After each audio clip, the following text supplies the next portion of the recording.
नहीं तो हम रोड पे आएंगे, एजिटेशन करेंगे, संसद का घेराव करेंगे, प्रधानमंत्री कार्यालय का घेराव करेंगे और सुप्रीम कोर्ट का घेराव करेंगे। सरकार को ये चेतावनी दी जा रही है, बताया जा रहा है कि जो आपने वास्तव में काम किया है वो वास्तव में गलत किया है। जो बात पड़ेगी तो फिल्म भी दिखाएंगे।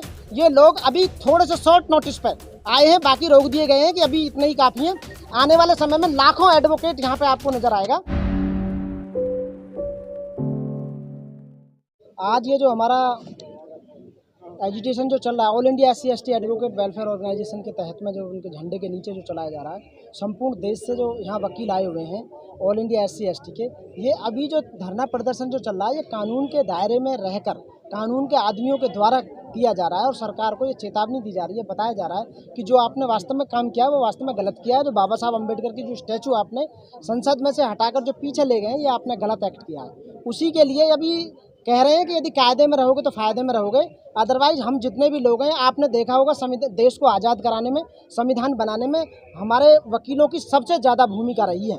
पूरे देश को आज जहाँ तक आए, दुनिया के दबे कुचले लोगों की आवाज़, दुनिया के दलितों की, दुनिया के जितने भी लोग परेशान रहते हैं, सारे डिपार्टमेंट, सारे इंस्टीट्यूशंस जितने भी भारत में स्थापित हैं, उनके साथ में यदि कोई छेड़छाड़ी होती है तो कौन आवाज़ उठाता है? केवल एक एडवोकेट आवाज़ उठाता है। डिस्ट्रिक्ट कोर्ट से लेकर सुप्रीम कोर्ट तक का लॉयर एक हो जाता है। और इन्हें एकता के नाम पर आप जानते होंगे कि देश में वकील जो एक होने का काम करते हैं और वो एकता दिखाने का काम करते हैं। वो उनकी ड्रेस भी आप देखते हैं, काले कौआ के नाम से पहचानते हैं यूपी में इन्हें। तो मैं ये कहूँगा इनसे, सरकार से, आपके माध्यम से आपके धन्यवाद पात्र हैं, धन्यवाद के, क्योंकि मेन जो मीडिया है वो इस बात को नहीं दिखाता है।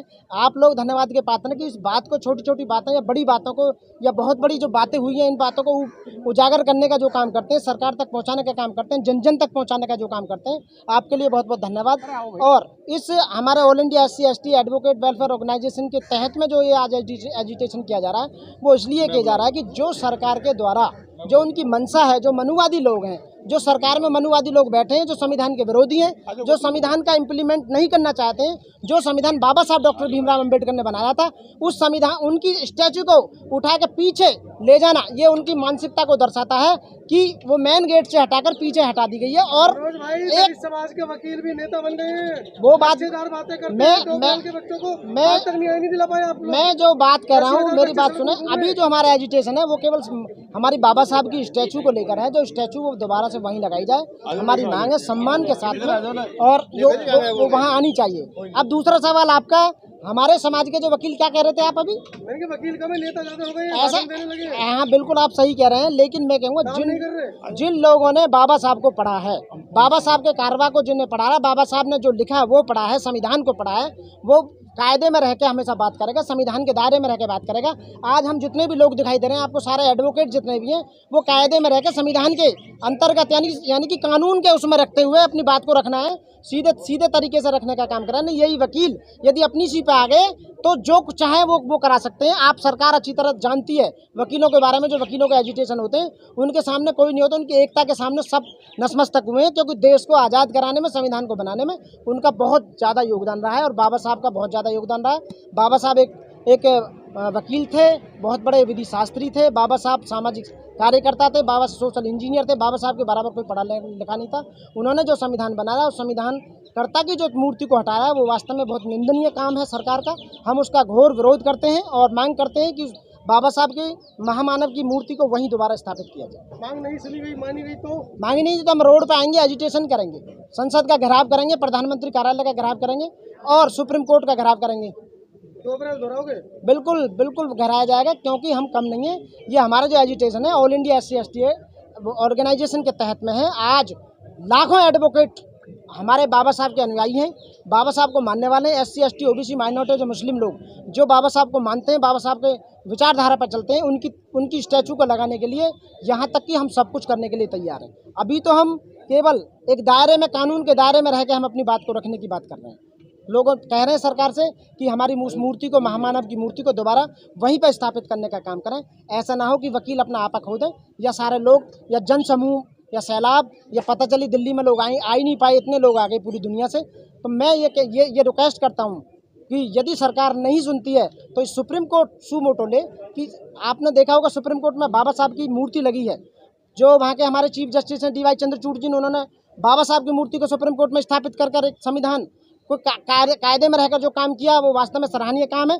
जब सुप्रीम कोर्ट में बाबा साहब की तस्वीर लगाई जा सकती है, स्टैचू लगाई जा सकती है, वो भी जस्टिसों के द्वारा, चीफ जस्टिस के द्वारा, तो इनकी औकात कैसे हो गई कि ये बाबा साहब की लगी हुई तस्वीर को, लगी हुई स्टैचू को पीछे ले गए। इनकी मानसिकता जाहिर होती है कि वास्तव में इनकी मनुवादी मानसिकता है और ये लोग सही काम नहीं कर रहे हैं। उसका हाल आपने देखा होगा पीछे। बीजेपी का कहना है कि आप इसे राजनीतिक मोड़ दे रहे हैं। राजनीतिक मोड़ बीजेपी का तो ये भी कहना है कि अभी हमने केवल पीछे हटा के रखे हैं, बाद में जब सौंदर्यकरण हो जाएगा पूरे पार्क का, उसके बाद आगे लेके जाएंगे, इस बात की गारंटी क्या है। इसलिए बाबा साहब ने कहा था कि विरोध जरूर करना, आपकी बात मानी जाए या ना मानी जाए, उस विरोध में जरूर शामिल होना, ताकि आने वाले समय में आपकी बात को रिकॉर्ड किया जाए। बीजेपी सांसद योगेंद्र चंदोलिया जी का कहना है कि खाली बाबा साहब की ही थोड़ी हटाई गई है, महात्मा गांधी की भी मूर्ति को शिफ्ट किया गया ना, वो तो बहाना है, उसकी आड़ में लेके वो बाबा भी दलित समाज से आते हैं। वो बिल्कुल बात सही कह रहे हैं। जो दलित समाज के जितने भी 131 MP हैं, आज वो कहाँ बोल रहे हैं, बिल्कुल बोलने का काम नहीं कर रहे हैं। वो मैं ये कहूँगा उनके गले में पट्टा पड़ा हुआ है मोदी गवर्नमेंट का, वो कुछ नहीं कहेंगे। वो केवल बाबा साहब के संविधान के रिजर्वेशन के आधार पर मलाई मारने का काम कर रहे हैं, सारे सुविधाएं लेने का काम कर रहे हैं। लेकिन जब बाबा साहब की स्टैचू की बात आती है तो आपको यहाँ एक भी नहीं दिखाई देगा, ना संसद में बोलते नजर आएगा, ना कहीं भी किसी को प्रेस मीडिया में नजर आएगा। जो हुआ है इसका मतलब मैं कहूँगा, बाबा साहब ने कहा था यदि जरूरत पड़ी, यदि कोई आदमी मौन रहा है और अपनी बात को नहीं कह पाया, तो इसका मतलब यह है कि वो भी उन्हीं के साथ मिला हुआ था। जब उसे जरूरत थी आवाज़ उठाने की, उन्होंने आवाज़ नहीं उठाई। आने वाला भविष्य में जो सब सवाल पूछा जाएगा कि उस समय जब एजिटेशन हो रहा था all India SC/ST advocate organisation के तहत में, तो आप लोगों ने आवाज़ क्यों नहीं उठाई। जब सेशन चल रहा है तो सेशन के दौरान में एक भी 131 पार्लियामेंट जो थे, उन्होंने किसी ने आवाज़ उठाने का काम नहीं किया। तो ये इसका बात यह है कि वो उन्हीं के चेले हैं, उन्हीं के चमचे हैं।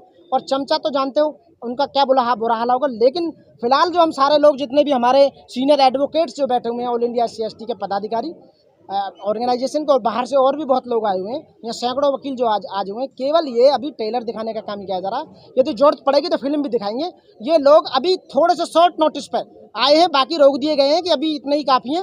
आने वाले समय में लाखों एडवोकेट यहाँ पे आपको नजर आएगा, वो डेट भी आएगी यदि इन्होंने नहीं बदली। केवल अभी हम ये रिक्वेस्ट करने का काम कर रहे हैं कि हमारी बाबा साहब की स्टैचू को वहीं से उठाकर दोबारा जहां लगी हुई थी वहीं लगाने का काम। 24 का चुनाव राहुल गांधी ने संविधान को हाथ में लेकर लड़ा है और कहीं ना कहीं दलितों का वोट भी पाया, तो वो भी इसके लिए कुछ बोल नहीं रहे हैं। ना, आने वाले समय में बोलेंगे, बिल्कुल सारे नेता बोलेंगे। आवाज तो उठाओ, कम से कम जिनके बाबा साहब हैं वो तो आवाज उठाएं। इसलिए जिनके बाबा साहब हैं, हमारे बाबा साहब हैं, बाबा साहब ने हमारा संविधान बनाया, उन्हीं के रिजर्वेशन के आधार पर सारे लोग एडवोकेट्स बने हुए हैं, जजेस बने हुए हैं, उन्हीं के आधार पर आज हम काम कर रहे हैं। तो हम पहले तो आवाज हम उठाएंगे ना, हमारे साथ साथ और भी लोग होंगे।